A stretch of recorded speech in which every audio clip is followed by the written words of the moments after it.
Bien. Ce décalage ne sera pas décompté sur votre temps de parole. Ici, dans l'hôtel de ville, tout est sous contrôle, même la vidéo, c'est vous dire. Vous voyez, le public est trié.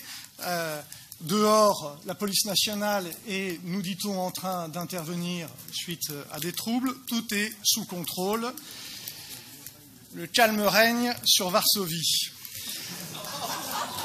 Je voudrais d'abord, au nom de l'ensemble de mes collègues de notre groupe, saluer l'initiative, la démarche, la mobilisation des adhérents et des militants associatifs du CLUC, dont l'initiative a au moins le mérite de remettre en lumière la manière flagrante, c'est le moins que l'on puisse dire, dont vous avez piétiné les engagements que vous aviez pris pourtant par écrit devant les Grenoblois.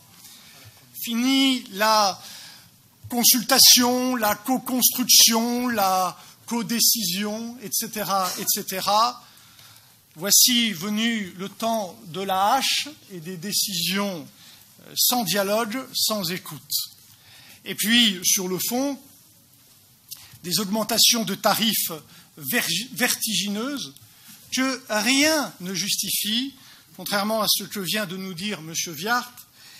Et c'est d'ailleurs la raison pour laquelle on ne peut qu'être d'accord avec l'adjoint aux finances, M. Sabri, lorsqu'il écrit « Si l'objectif est d'éviter l'utilisation de la voiture en ville, l'intérêt est bien que l'on puisse stationner à proximité de chez soi le moins cher possible et utiliser le vélo ou les transports en commun pour se déplacer. » Oui, Hakim Sabri, dans vos mails, vous avez raison, effectivement. Dommage que vous n'ayez pas cette expression publique, cela vous honorerait. Mais malheureusement, ce débat sur cette initiative citoyenne, il est pipé. Il est pipé parce que vous envoyez les Grenoblois à 1 kilomètre de là, ce qui n'est pas une salle adjacente. Il est pipé parce que vous refusez au conseil municipal de voter, tout simplement, de s'exprimer par un vote sur la pétition qui nous est présentée. Il est pipé parce que la règle que vous fixez est différente selon que vous êtes d'accord avec la pétition ou pas. Si vous êtes d'accord avec la pétition, il suffit d'un vote du conseil municipal pour la mettre en œuvre. Si vous n'êtes pas d'accord, à ce moment-là, il faut une votation et il faut qu'elle rassemble plus de 20 000 suffrages majoritaires, ce que chacun sait qui ne pourra pas se produire durant ce mandat. Bref, vos règles dites démocratiques évoluent en fonction du contenu des pétitions. Ce n'est pas cela la démocratie. C'est la raison pour laquelle le débat de ce soir, il est d'une toute autre ampleur. Il est évidemment d'une toute autre ampleur, même si, encore une fois, l'initiative du CLUC est salutaire. Le débat de ce soir, c'est les conditions d'adoption et de mise en œuvre du plan de sauvegarde. D'abord parce que cette mesure, elle est partie intégrante du plan de sauvegarde.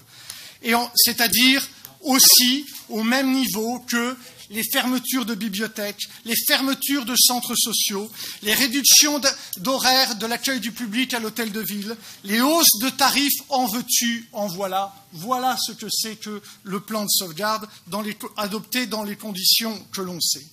Et ce débat, il est relancé avec ce que nous appellerons finalement les postillon papers, avec la publication de mails, de la première adjointe et de l'adjoint aux finances.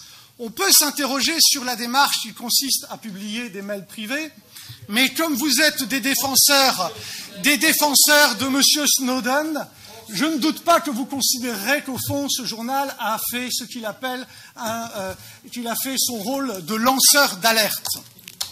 Et Madame Martin, la bienséance m'empêche de retranscrire les propos que vous avez, y compris à votre endroit, mais puisque vous avez un regard, au fond, assez critique sur votre propre compétence, qui vous permet de valider un plan de sauvegarde sans faire gaffe, puisque, Monsieur Sabri, vous êtes en désaccord avec un certain nombre de mesures majeures de ce plan de sauvegarde, et puisque, et l'un et l'autre, vous poussez le cynisme politique jusqu'à défendre en public ce que vous condamnez en privé, et puisque, comme je l'ai dit, vous avez vous-même un regard critique sur vos propres compétences, la vérité, c'est que le débat de ce soir, il se porte sur la démission de Madame Martin et la démission de Monsieur Sabri. En tous les cas, c'est notre point de vue, c'est notre analyse,